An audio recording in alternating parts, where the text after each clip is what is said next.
Hello friends, আসসালামু আলাইকুম। সবাই কেমন আছেন? চলে আসলাম আমি আরেকটা নতুন রেসিপি ব্লগ নিয়ে। এই বড় হাঁড়িতে বিরিয়ানি বানাবো, তাও আবার গরু মাংস দিয়ে। আমার সবচেয়ে ভালো লাগে গরু মাংস দিয়ে বিরিয়ানি খেতে। এই বড় হাঁড়িতে বিরিয়ানি রান্না করব, তার জন্য আমি গরম পানি বেশি করে দিয়ে দিয়েছি। এখানে গরম মশলা আর তেজপাতা, লবণ আর এখানে রিফাইন অয়েল দিয়ে দিয়েছি। পানিটা আরো বেশি কুক করব।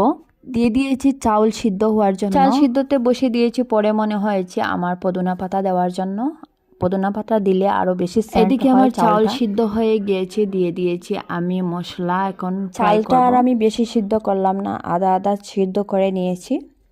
এদিকে আমি এই হাঁড়িতে আবার গরু মাংস ভুনা বানাবো, তার জন্য মশলাগুলা কষিয়ে নিয়েছি। এখানে গুঁড়া মরিচও ইউজ করছি, কাঁচা মরিচও ইউজ করছি। কাঁচা মরিচটা না দিলে যেন কেমন জানি বিরিয়ানিটা আমার আর মনে হয় ভালো লাগে না। এদিকে সুন্দর করে সাজিয়ে আমার বিরিয়ানি কমপ্লিট হয়ে গেছে। দেখতে পাচ্ছেন কতটা সুন্দর হয়েছে। এখন আমি সবাইকে খেতে দিব আর আমিও খেয়ে নিব।